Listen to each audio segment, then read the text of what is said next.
Oke, Assalamualaikum warahmatullahi wabarakatuh. Di pertemuan kedua ini kita akan mempelajari tentang materi representasi bilangan gitu. Nah, representasi bilangan sendiri teman-teman sudah pernah pelajari sebelumnya gitu, di mata kuliah yang lain, entah itu OAK, matematika diskrit atau mata kuliah yang lain. Apa? Kayak misalnya binary, ya. Binary itu apa? Bilangan basis 2. Karena kita tahu di komputer itu kan nggak bisa nyimpen angka nggak bisa nyimpen angka kayak kita nulis angka di dunia nyata kan, desimal 4, 5, 6 gitu, enggak. Tapi dia nyimpen dalam bentuk binary, bit demi bit. Ya kan? Ada beberapa tempat ya yang kita sebut sebagai binary digit atau bit ya. Nah, di dalam tempat-tempat ini itu bisa diisi 0 atau 1. Ini yang kita sebut bit.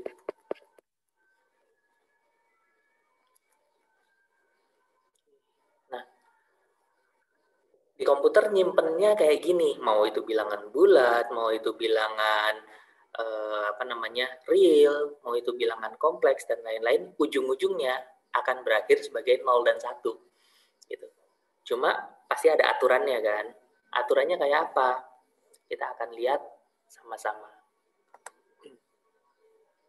Nah, ini sekedar review ya, di materi kuliah sebelumnya itu pernah dipelajari tentang konversi bilangan asli ya. Ada angka 1, 2, 3 dan seterusnya ya. Kita ubah ke dalam binary, gimana caranya? Nah, itu kayak gini. Misalnya kita punya angka 13. 13 itu gimana sih nyimpen di dalam komputer? Nah, kan kita nggak bisa nyimpen angka 1 sama 3 gitu kan di memorinya. Tapi dia harus di-convert ke binary dulu. Jadinya kayak gini. Nah, tiap-tiap bit ini itu posisinya menentukan. Kita bisa punya indeks dari 0 paling kanan, 1, 2, 3 dan seterusnya. Kalau misalnya kita punya 8 bit buat nyimpen bilangannya, berarti ada 8 tempat dari 0 sampai 7. Ini 8 bit. Sistem 8 bit. Yang paling kanan itu kita sebut sebagai least significant bit. Significant bit. Ya, yang paling nggak signifikan bitnya, paling kecil nilainya. Yang paling kiri itu kita sebut sebagai most significant bit. Ya, ini yang nilainya paling besar. Nah, maksudnya nilainya paling kecil atau paling besar gimana sih? Karena tiap posisi itu melambangkan suatu nilai tertentu. Apa? Perpangkatan 2. Posisi paling kanan itu melambangkan nilai 2 pangkat 0. Sebelahnya itu 2 pangkat 1. Sebelahnya 2 pangkat 2 dan seterusnya. Gitu. Jadi tiap posisi itu ada representasinya. 1, 2, 4, ini 8, 16, 32, 64, 64 kali 2 berapa? 128 ya. Nah, 4-nya hilang. Nah, kayak gini. Jadi kalau kita cuma punya 8 bit, kita cuma bisa nyimpen nilai maksimal ini. Apa? Kalau keisi semua, 1111 ya, nilai yang bisa kita simpan 128 tambah 64 tambah 32 tambah 16 dan seterusnya. Hasilnya berapa? 255. Angka paling besarnya itu 255. Ya. Kalau kita ingin nyimpen lebih tinggi lagi, ya udah bitnya tambahin gitu kan, 16 bit, 32 bit gitu untuk integer. Buat materi ini gimana cara mengkonversi dari binary ke desimal dan desimal ke binary, ya ada video lain di YouTube, teman-teman bisa tonton. Itu step by stepnya mungkin bisa lebih jelas di sana. Ini saya bahas sekilas aja. Yang paling kanan itu least significant bit, yang paling kiri itu most significant bit. Ya. Nah, 13 itu berapa sih perpangkatan 2-nya yang bisa kita jumlahkan sehingga hasilnya 13?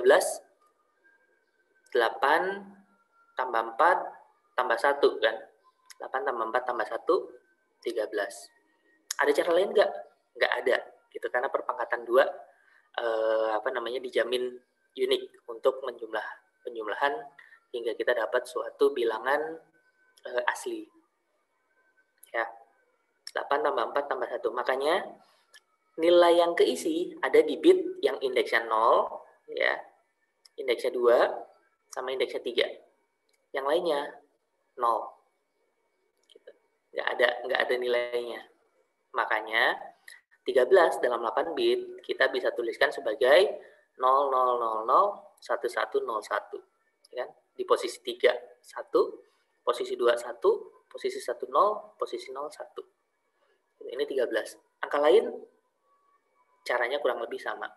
Nah, ada beberapa cara sih sebenarnya untuk mengkonversi dari bilangan bulat ke binary ya. Salah satunya itu kita pakai sebagai penjumlahan perpangkatan 2. Cara lain ya kita bisa bagi. Gitu. 13 kita bagi 2, berapa? 6. 6 kita bagi 2, 3. 3 kita bagi 2, 1. Nah, ada yang sisanya 0, ada yang sisanya 1 kan. Itu kita catat, sisanya itu adalah bitnya. Kita baca dari bawah ke atas. Contoh yang ini, kalau kita kerjain 13 ya. Pertama kita punya 13. 13 kalau kita bagi 2, ya, itu kan 6. Sorry, 2-nya jangan ditulis di sini. 2-nya nggak usah ditulis lah, karena kita udah tahu kita bagi 2 ya. 13 bagi 2, itu 6. Ya, sisanya 1. Karena 6 kali 2, 12. Tambah 1 jadi 13 kan. 6 bagi 2, 3. Sisanya 0. Ya. 3 bagi 2, 1. Sisanya 1. 1 bagi 2, 0. Sisanya 1. Gitu. Ini sebenarnya sama kayak penulisan yang di slide tadi, cuma beda ini dicoret-coretan akan lebih cepat kayak gini. Gitu. Tapi secara matematis tertulisnya seperti yang di slide. Nah, kita bacanya dari bawah ke atas. Ya, 1101. Kalau 8 bit gimana? Ya kita tambahin di most signifikannya 0. Gitu. Jadi dia nggak mengubah nilainya.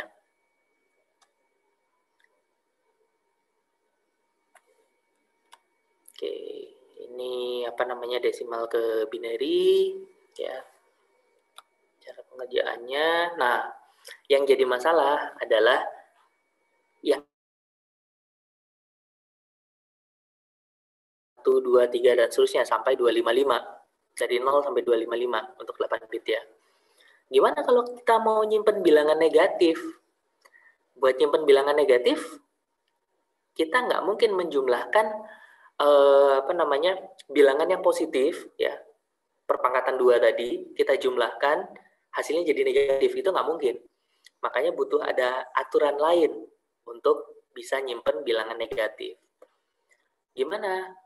Ada beberapa cara ya. Pertama, kita punya sign magnitude.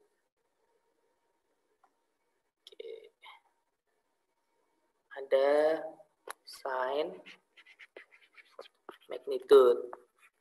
Nah, ini kita mengorbankan 1 bit untuk membedakan mana yang positif, mana yang negatif. Bit yang mana? Bit yang paling kiri. Bit yang paling kirinya itu bukan representasi ke nilai, tapi representasinya nanti ke simbol. Apakah dia positif atau negatif? Sign magnitude. Cara lain ada namanya ones complement.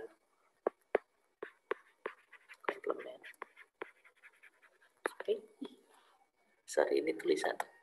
Nah, oke lah. Komplement ya. Anggap aja begitu tulisannya. Oke. Ones complement itu kita membalik yang bitnya tadinya 0 jadi 1. Bitnya tadinya 1 jadi 0. Sama. Untuk menunjukkan bilangan negatif. Gitu. Nah, Yang ketiga ada two's complement.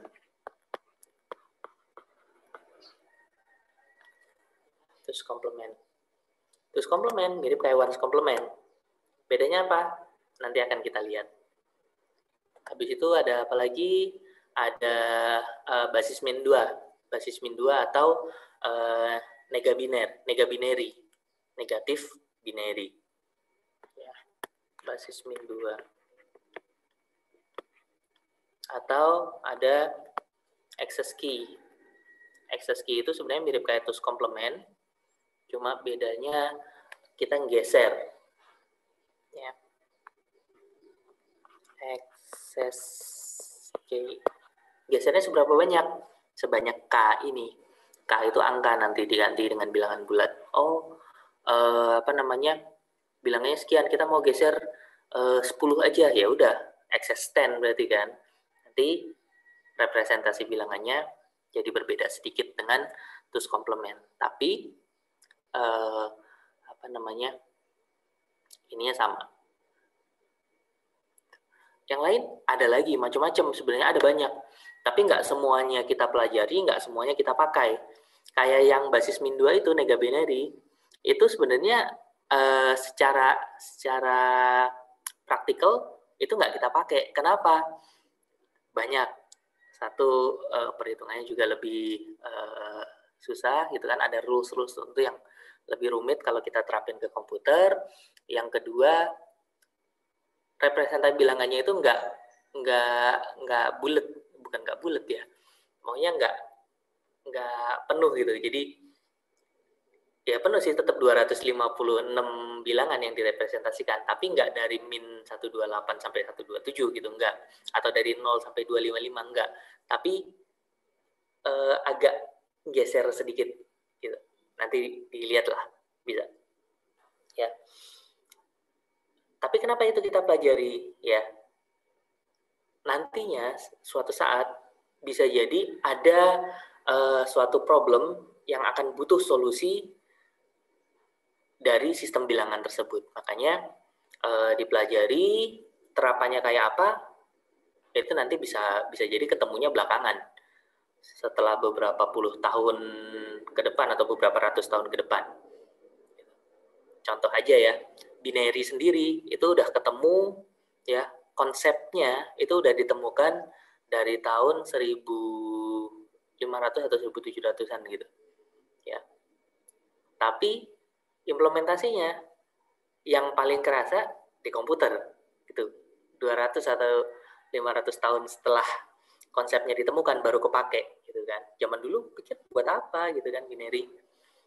Ternyata ada gitu. Jadi nggak ada ilmu yang sia-sia. Mungkin saat ini belum masanya kepake, suatu saat bisa jadi ilmu itu kepake. Gitu. Oke, ini representasi bilangan negatif sign magnitude ya. Yang paling kiri, yang most significant bitnya, itu kita ganti tandanya. Bukan diganti 0 jadi 1, bukan diganti 01 jadi simbol lain gitu, bukan. Tapi tetap 01, tapi representasinya yang berubah. 0 itu dianggap sebagai nilai positif, 1 itu dianggap sebagai nilai negatif. Ya. Yang sisanya sama. Ya, dia tetap merupakan perpangkatan 2, tergantung sama indeksnya. Gitu. Kalau full, 1 semua di sini gimana? 1 di depan, artinya negatif, 1 di 7 posisi sisanya, artinya 64 tambah 32 tambah 16 dan seterusnya, 127. Berarti minus 127. Kalau tanda depannya berubah, jadi 0, 127-nya tetap, tandanya berubah jadi positif. Jadi positif 127. Kayak gitu. Ya. Ada kekurangan kalau kita pakai sign magnitude ini mentah-mentah gitu. Kenapa? Operasi aritmetiknya nggak bisa secara langsung ya, dia harus ngikutin protokol tertentu kalau kita mau mengoperasikan penjumlahan atau perkalian ya. Terus ada 2 buah representasi 0. minus 0 sama plus 0. Dua-duanya kesimpan. Kan sayang satu bit, bukan satu bit, satu string hilang gitu. Padahal bisa dipakai buat ngewakilin bilangan lain. Gitu. Akhirnya coba dikembangkan sistem lain, ya ada namanya ones complement. Di sini kita balik, ya. Yang tadinya 0 jadi 1, yang tadinya 1 jadi 0. Representasinya sama. Kita bisa ngedeteksi apakah dia negatif atau positif dari most significant bitnya. Kalau most significant bitnya 0, dia positif. Kalau most significant bitnya 1, dia negatif. Tapi cara ngelihatnya, ya, oh beda, kayak yang sign magnitude. Kalau sign magnitude kan depannya 1, udah langsung kita hitung jumlah di belakangnya kan. Berapa nih jumlah di belakangnya? Gitu. Ini kayak contohnya 1111 0010 ya. Aku kasih contoh lagi di sini.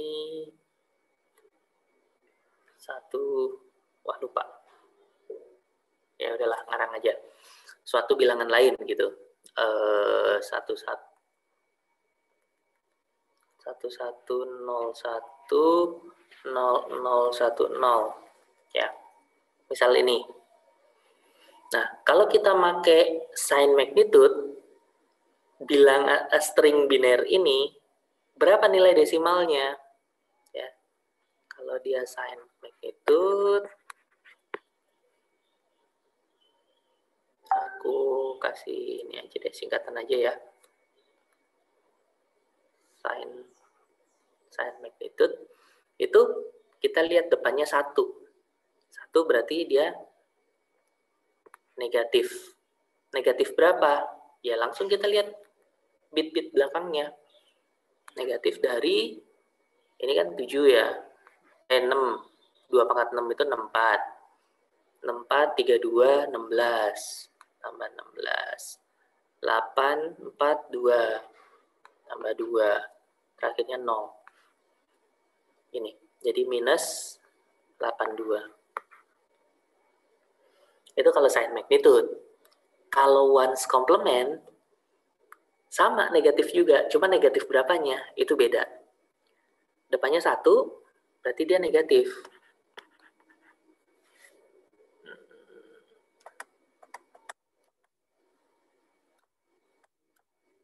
Ones complement. Ya. Negatif. Negatif berapa? Belum bisa kita lihat langsung, karena kita harus flip dulu, kita harus ganti tandanya dulu. Negatif dari binary, kalau itu kita balik 0, 0, 1, 0, 1, 1, 0, 1. Gitu kan? 1, 1, ini apa? 0, 0, 1. Ya, 0, 0, 0, 1, 0, 1, 1, 0, 1. Oke. Nah, setelah kita balik, baru bisa kita hitung. Berapa ini? Minus dari 128, 64, 32, 16, 16-nya 0 ya. Tambah 8, 8-nya 1, tambah 4, tambah 2-nya 0, tambah 1. Gitu. Nah, dia jadi minus 45. Beda kan? Ya, pakai sign magnitude, pakai ones complement, yang direpresentasikan sejumlah yang sama, tapi representasi negatifnya berbeda. Penggunaannya juga nanti berbeda. Oke, tapi problem ini itu juga belum kelar. Kenapa? Masih ada 2, 0. Nah, kalau ada 2, 0, itu selain tadi ada string yang useless jadinya kan, yang merepresentasikan hal yang sama gitu. Waktu menjumlahkan dan jumlahnya itu overflow, perhitungannya jadi kacau. Ya. Contoh ini. Kalau kita punya 5 sama min 4, ya. 5-nya kayak gini, min 4-nya kayak gini. Ini benar. Tapi kalau kita jumlahin, sebenarnya kan harusnya 1 ya. Ya, cuma karena dia overflow, ya, waktu kita jumlahin 0 semua, ada 1 bit yang jumlahnya ngelewatin dari batasnya dia, itu jumlahnya jadi nggak 1, tapi 0. Kenapa ya? Karena 0-nya 2 kali. Ya kan? Waktu 5 ditambahin terus sama min 4 ya, dia nyampe ke 0, habis itu waktu mau tambahin 1 lagi, nyampainya ke min 0. Itu bukan ke 1. Makanya beda di situ. Nah, untuk mengatasi hal ini ada protokol tambahan, ada protokol tertentu. Oke. Dia harus nambahin 1 di hasilnya kalau dia penjumlahan. Ya, kalau misalnya pengurangan, maka hasilnya akan dikurangi 1. Ya, lebih repot kan. Supaya nggak repot gimana? Pakai two's complement. Two's complement ini itu lebih enak dibandingin one's complement. Meskipun secara perhitungannya sama. Gimana? Two's complement dipakai buat menghilangkan representasi 2 buah 0 tadi. Caranya, setiap kali kita ngebalik, kita tambahin 1. Jadi, chance untuk 0 yang muncul 2 kali itu hilang. Ya, kita tambahin 1. Ya, makanya bisa dibilang two's complement itu kayak one's complement tambah 1. Caranya gimana? Oke, ini contoh, aku kasih contoh lain aja deh. Misal, kita punya bilangan 40 ya. Kita mau nyari minus 40 dalam two's complement. Untuk dapetin minus 40, maka kita perlu tahu representasi binary dari 40 apa. 40 itu kalau misalnya kita ubah ke biner kan, dia itu 32 tambah 8 ya. 32 itu berarti ada di posisi 5, 8 itu ada di posisi 3. Berarti oke. 0, 0, 1, 0, ya betul, 16 ya. 1, 0, 0, 0. 1, 2, 4, 8, betul ya. 16, 32. Oke. Ini 40. Nah, minus 40 gimana? Minus 40 pakai two's complement adalah, ini kita balik, ya.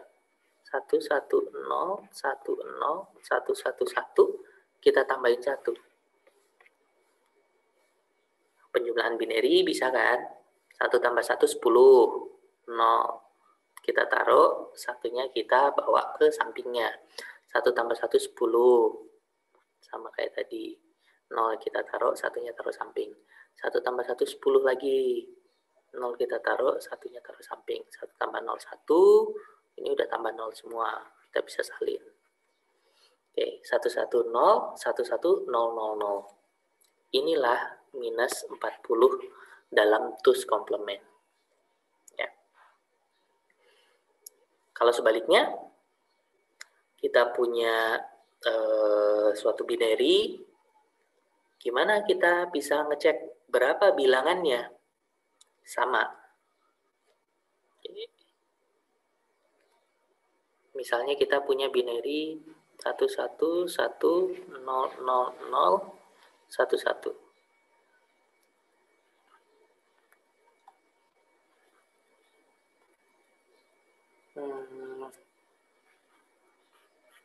Itu 8 bit ya.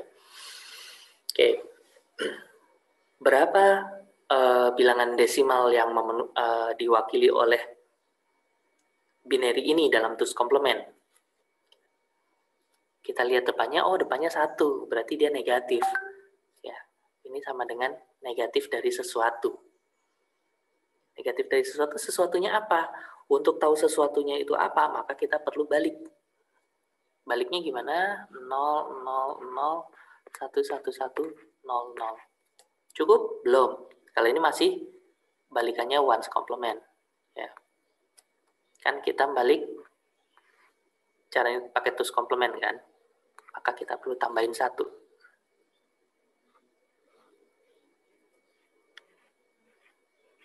Oke. Ini balikannya. Nah, balikannya inilah nilai X-nya. Berapa nilai X-nya? Kita hitung aja. Ini 1, 2, 4, 8, 16.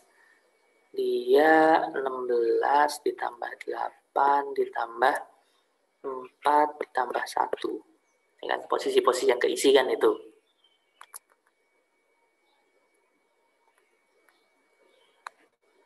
Oke, 16 tambah 8, 24, 28, 29. X-nya 29.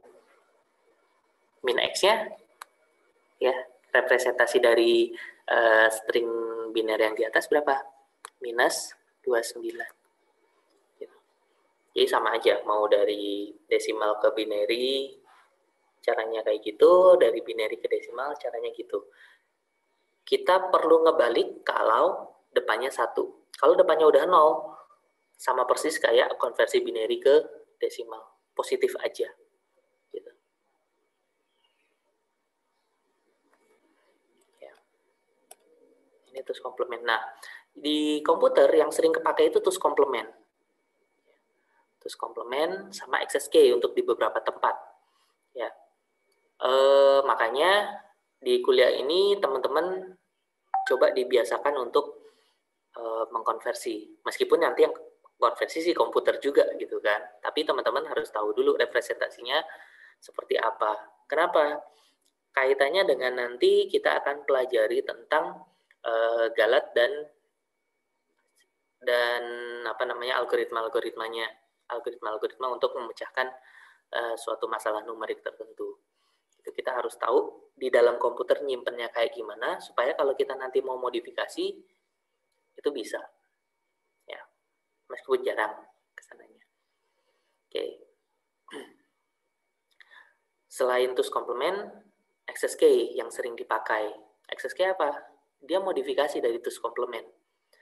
Cara ngerjainnya sama kayak twos complement, bedanya kita geser. Ya. Kepakainya di mana? Salah satu contohnya adalah nanti waktu kita belajar floating point, untuk merepresentasikan bilangan pangkat, itu pakainya XSK. Ya. Contoh, sistem floating point single precision. Ya, kita pakai 32 bit. 32 bit itu satu bit dipakai buat tanda, 8 bit dipakai buat pangkat, ya. 23 bit itu dipakai buat mantisanya. Nah, buat nyimpen pangkatnya, dia pakai sistem namanya 8 bit excess 127. Artinya apa? Bilangan yang disimpan, ya, itu representasinya geser sebanyak 127 bilangan. Nanti deh waktu kita belajar floating point, ini akan dijelaskan lebih lanjut. Double precision itu juga sama. Dia 1 bit dipakai buat tanda, 11 bit dipakai buat pangkat, 52 bit itu dipakai buat mantisa. Nah, buat nyimpen pangkatnya dia pakai 11 bit excess 1023. Dari mana 1023? 1023 itu adalah 2 pangkat 10 dikurangi 1. Kenapa kok 10? Gitu. Ini juga 2 pangkat 7 dikurangi 1. Ya, padahal ini 8, ini 11. Satunya dipakai buat yang positif negatifnya. Jadi gesernya cuma separuhnya doang. Oke. Ya, ini tabel representasinya. Ya, teman-teman bisa hitung sendiri. Ya. Bedanya kelihatan. Ini unsigned integer, ya, yang bilangan asli, bilangan cacah sih karena ada nolnya. Dari 0 sampai 255, ya, representasinya jelas, ngitungnya juga gampang. Terus komplement, ya, itu tadi yang kalau kita mau ngitung negatif, maka kita flip. Nah, negatifnya dimulai dari yang tandanya 1. Oke. 10 semua itu minus 128. Terus habis itu 127 dan seterusnya. Ini ekses 128. Kalau ekses 128 artinya kita geser 128 bilangan. Ya. Yang tadinya 0 jadi minus 128. Yang tadinya 127 jadi minus 1. Gitu. Ya. Supaya apa? Supaya urut aja sih. Di video yang satu lagi teman-teman akan bisa lihat grafiknya. Nah, ini representasi lain ya, basis min 2, namanya nega binary, ya. Negatif binary. Gitu. Dia tiap-tiap posisinya itu tidak mewakili bilangan positif semua, tapi ada yang mewakili bilangan negatif. Kapan? Pada saat indeksnya ganjil. Karena min 2 pangkat ganjil itu negatif kan. Jadi paling less significant bitnya itu 1. Habis itu di indeks 1 itu mewakili min 2, di indeks 2 itu 4, dan seterusnya. Jadi kalau misalnya mau 3 nyimpennya gimana? 3 itu berapa ya? Oh, 4 dikurangi 2 tambah 1. Kan lebih repot bikinnya. Di komputer bisa gampang, cepet. Cuma tetap aja aturannya harus dibikin. Oke. Nah, untuk materi pertemuan kedua ini, bahasannya sampai representasi bilangan negatif, representasi bilangan real akan kita bahas pekan depan ya. Yuk, assalamualaikum warahmatullahi wabarakatuh.